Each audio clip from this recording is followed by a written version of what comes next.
Dark Contract grabbing a Night Howl. Now, he could have used the infantry to stop the Dark Contract from activating, but then he could activate another one. Using the Orthros to take out the back row. Breakthrough skill. We're now going to fusion summon with the slime. Come forth, Genghis. Come forth and conquer the fools. The tuner monster Double D Night Howl. Night Howl. Activating to come forth and summon a Pendragon. Notice how the Dweller did not activate to stop the activation of the slime, but then he didn't even activate slime. Now, I don't know if Stephen Freshy, maybe this is a mistake, but you now cannot activate the slime.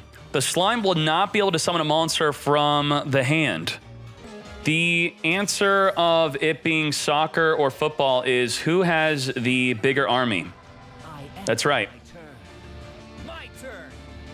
Not big enough to swing over the Dweller. What is that back row set? The bigger and more powerful military decides if it's soccer or football. Sneaking on in, Angler. We're not activating the Buzzsaw to summon a monster from the deck. In China, is it football or is it soccer? I would like to know. What does China have to say about it? They have a pretty big military. Flipping up the Dark Contract to the Witch to essentially negate the minus 1,000 attack reduction. It's football in China. Now you're screwed. China and America? Come on. Wait, no, it's not soccer? Oh, shoot. Okay, maybe the rest of the world combined, their military might be bigger than America. But you ain't gonna join up. Dark Contract at the gate. What are we gonna search with this mate? We could grab a slime, we could fusion summon. Night Howl. Night Howl will special summon a monster from the graveyard. The Dweller will not stop this. Orthrosis is going to unclog itself by destroying itself and another Dark Contract on the fields to make room for the Swamp King. No way, you're getting rid of the Witch. Getting rid of the Witch? Oh, I think the big play is coming. The big play is coming. Triple D Dragon King Pendragon. I synchro summon a monster. Shokan. The most unique build of Triple D in today's event is the one that's in top 4. How did that happen? Does he even play Rhino Bus? I don't know. I have no idea. We'll find out at the end of the event if he even plays rank 6 Exceeds. This is the true Triple D deck. Swamp King will banish the graveyard to fusion summon, which will trigger the effect of the Alexander to summon a monster from the grave. Come forth and summon the Oblivion King. The Oblivion King on attack could suck up another monster on the field, gaining its attack. This is absurd. Alexander, come forth and slime. Slime! Equip the Hope Woven. Hope Woven gonna reduce the entire field by 1,000 attack. Suck it up. 4,800 attack even after being reduced. 3,100 damage over the Dweller. 2K to the face. Stephen Freshy taking an epic Game 1 victory. No rank 6 Exceeds needed. A true Triple D deck. Wow. YouTube, we are in the grand finals of the Meta Weekly, the first week of Dkayed coming out, and boy, is Triple D actually good. Good enough to be in the top 2 grand finals. We have many other Triple D decks to show you the best way to play the deck. Within the top 32 decks, you will see all of it. We're not holding back. If you want to join the fun, click join on YouTube. Use your mother's credit card, she won't even know. And then click on discord.gg/duellinksmeta. Over 60,000 members are in the Discord waiting for you to join. After you have joined on YouTube, you'll have access to the Yu-Gi-Oh! Meme channel, spicy win streak channel of non-top tier decks winning many times in a row. Discuss what's good with every deck. If you want it to be good, you would go to the Triple D channel, click on the pinned messages for the best way to play the deck. That's how the deck's been optimized throughout the week. It's crazy. I love it. You'll love it. Join all the events I provide. Let's go into the grand finals. There can only be one winner, and you're looking at him. Let's go.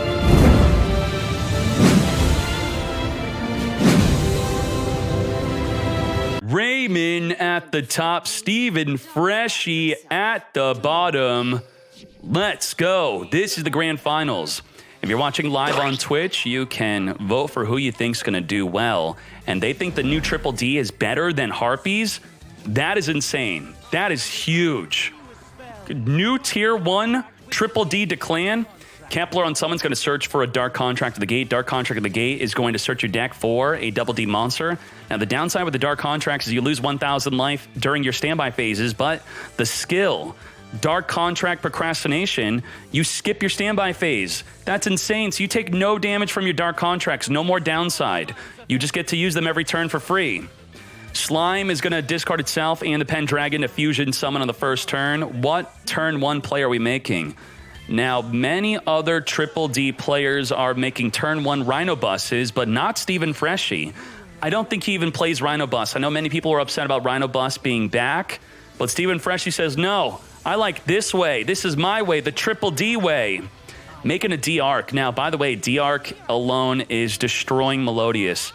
The Melodious Choir cannot destroy special summon monsters as long as there's a D-Arc in the field because you can't deal effect damage, that is, which you have to do to destroy a monster. Flipping up the Dark Contract to the Witch in response to the summon of the Channeler, we're going to discard a card to either destroy the Channeler or the Harpy Hunting Ground. We're going for the Harpy Hunting Ground. Destroy it. Now, when the Witch fully resolves, it's going to boost up all of your Double Ds by 1,000. It actually boosts up all Fiend monsters. Channeler could discard a card to summon a Harpy from the deck. What will that Harpy be? Harpies are an incredibly powerful turn 2 deck. They love going second. The field spell allows them to rip apart the back row. Channeler allows them to deal 4,000 damage on top of returning one monster from the field back to the hand. But there are 2 monsters, so he's going to need a little more. So right now, he does have the ability to return the D-Arc. This is not coaching. He's got about 3,000 damage on the board. 3,000 damage. He needs an extra card to put it over 4,000. Swallow Nest, what do you think? Good swallowing. Cyber / Harpy activating the Elegant Egotist. We're going to return the D-Arc back to the extra deck, leaving up just a Kepler. Kepler at 1,000 attack. This is going to be a real quick game 1. Big oof. Big damage. We have 4,500 damage on the field, minus 1,000, so it's 3,500. If he's got a Swallow Nest, he's going to draw 2 right now. Swallow for game. Swallow for game. I don't want to mention another card that could also cause game like that, but I was going to say Lance. Now we have 4,000 damage. Oh, no. Triple D quickly being dominated on the very first duel of the match. Had he been able to make a Rhino Bus, as the other Triple D decks are doing, could he have stopped this onslaught of Harpies? Taking 1,900 damage. Open field for double 16. Nothing on the field, nothing in the grave could stop this. Only a Microwave could disconnect him. Microwave? Hot Pockets! Lethal. No Microwave victory. Let's go. Again, going first. This is not good. Harpies, well, actually, it is good if we have Poisonous Winds. Going first is only going to be good if we have Poisonous Winds. We need Poisonous Winds. We need Dark Contract to the Witch. Then we're good. Otherwise, we might be taking the L. It's my turn. The debut of Triple D in the Meta Weekly. We do not want to see it getting 2-0'd by Harpies. Dark Contract of the Gate, activate. Search your deck for a Double D. Slime. Slime will be able to fusion summon using the hand without committing to your normal summon. Well, I don't know what that was. Fusion Shokan into Genghis. Now, if we could special summon a Double D, that will trigger the Genghis to summon a Double D from the graveyard.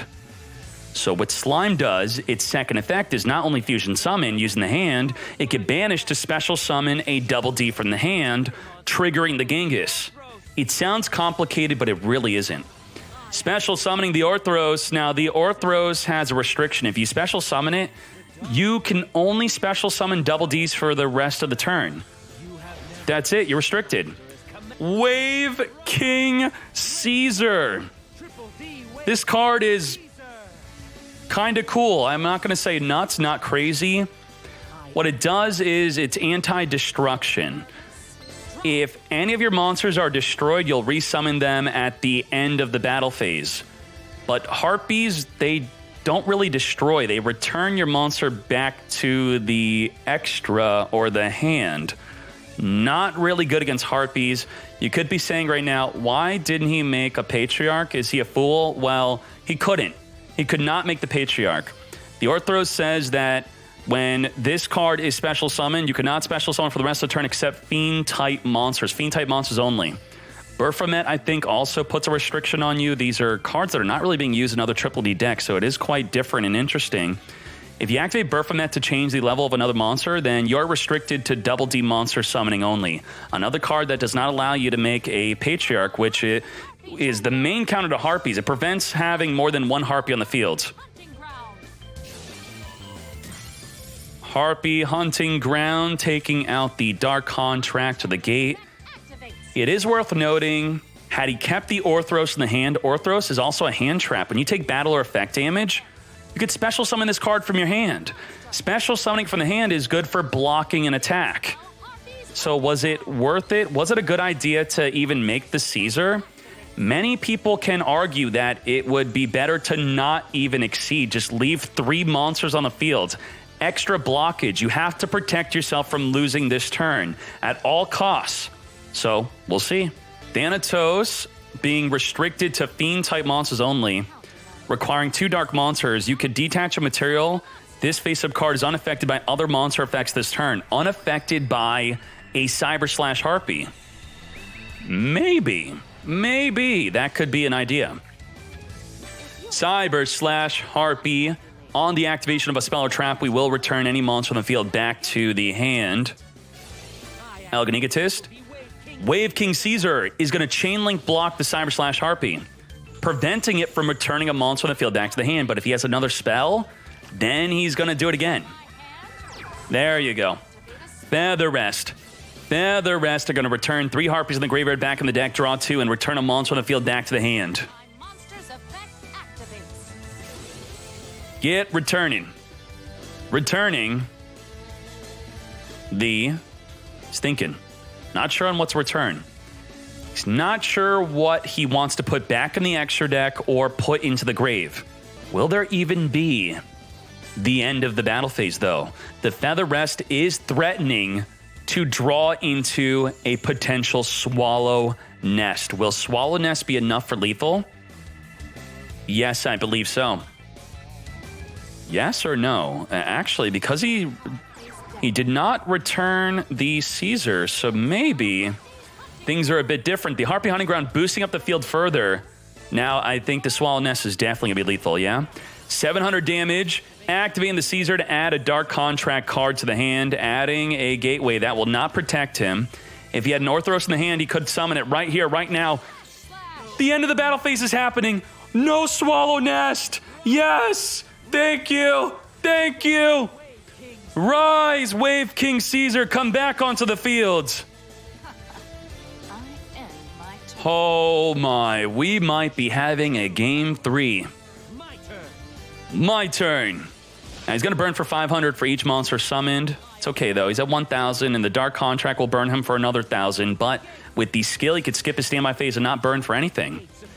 Activating the Dark Contract to the gate, which could allow him to activate the Cyber Slash to return the Wave Caesar back to the extra, is not doing so.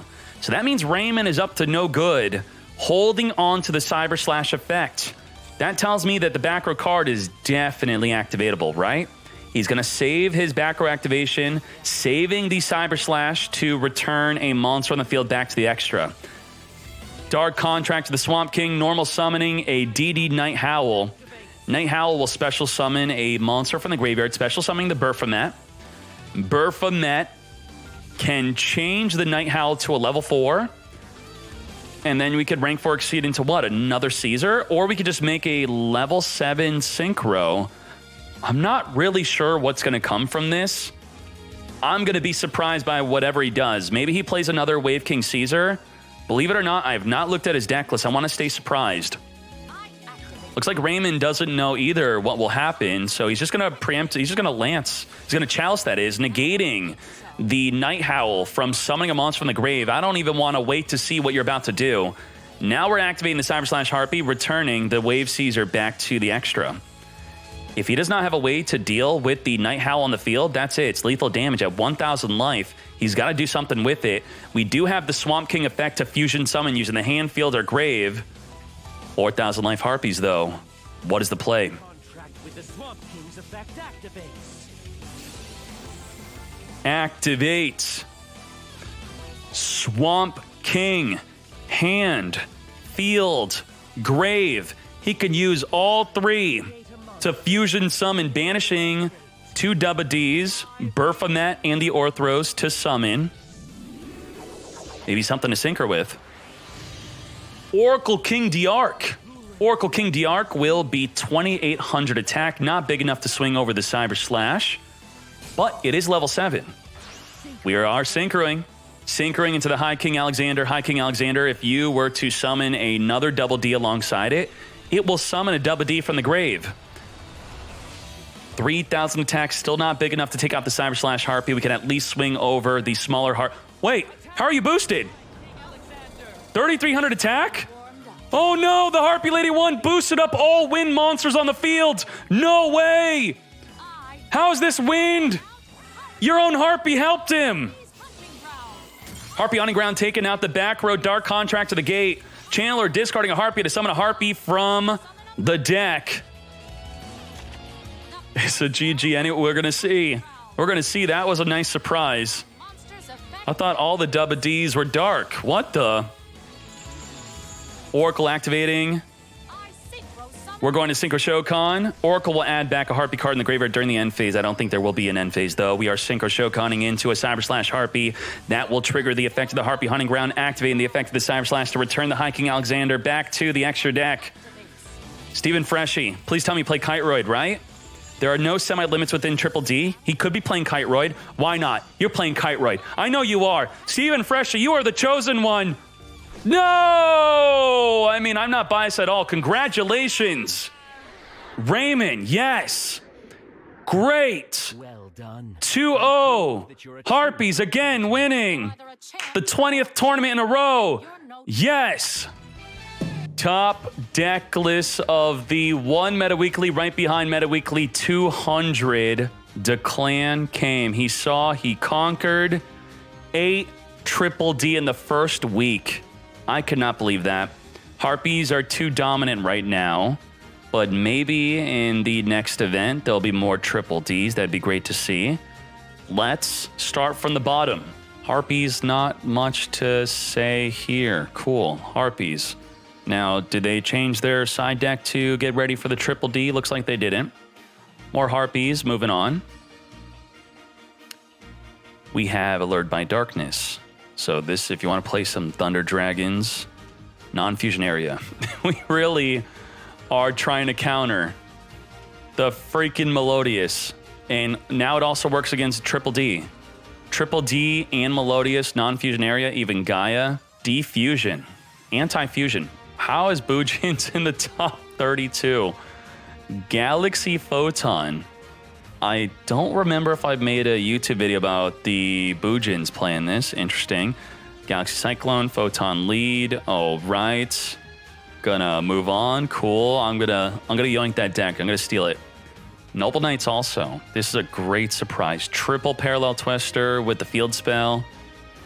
Fictinium with the Territory of the Sharks. This is crazy. I love this.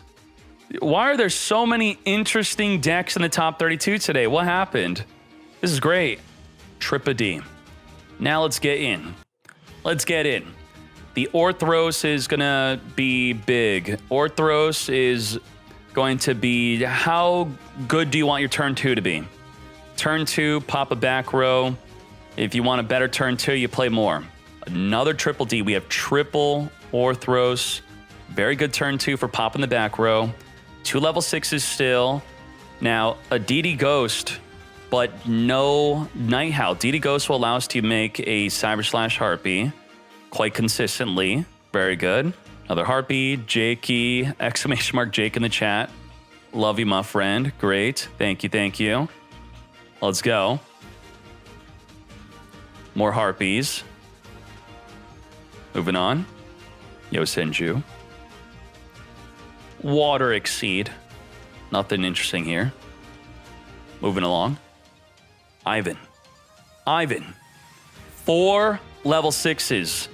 This is the heaviest emphasis on level 6 exceeding. Synchro. Exceeding there is. 4 level 6s. That is very consistent. In my YouTube video, I was playing 6 level 6s. But, you know, he's playing Book of Moon and Treacherous and Mystical Space Typhoon. More techs. All right. We got Gaia. We are Gaiaing. And this does fusion summon. It does not special summon, so non-fusion area will stop it. Got some anti-fusion. Fuma Wave. Get Fuma Waving. It's very good against anything that cannot be targeted. 3 level 6s with the Night Howl follow-up. Night Howl is a very good for your turn 3. Perseus. Wait, was Buns playing Night Howl? Typhon also. Typhon. Good job. 2-0. And he playing Harpies. All right. Refresh. Triple Orthros. We've seen others play MST instead of a second and third. King Crab with the Fire Kings. And big rip for Fire Kings. F for Fire Kings. The Garunix, when destroyed, comes out during the next standby phase. And if your opponent's playing the Contract Procrastination, you skip the standby phase and the Garunix is forever lost in the graveyard and never comes out. That's a big problem. What the hell? And also, will the popularity of Kiteroid and Battling Boxer Veil drop in favor of regular Kuribos, Sphere Kuribos, Temperance? Because the Triple D deck could play around the Battling Boxer Veil. The Triple D deck could play around Kiteroid, but cannot play around Sphere Kuribo, cannot play around regular Temperance and regular Kuribo. We have a Magnet deck. Very nice. Magnets, Poggers. Another Triple D. Sockram with Into the Void for a 17-card deck. 17-card deck and rank 6 engine. Very good. Small Cheese. Rank 6 engine. Now, you might be thinking, okay, I kind of know how Triple D is being played. It's all, I see the pattern. Just wait. Just wait. It gets different. More Harpies. More Fire King. Fire King. They got to deal with the Contract Procrastination, but they still did well. Ooh, Clock Tower. Clock of Destiny. Add an MST to your hand. And you can also search your deck for a Clock Tower by discarding a Destiny hero.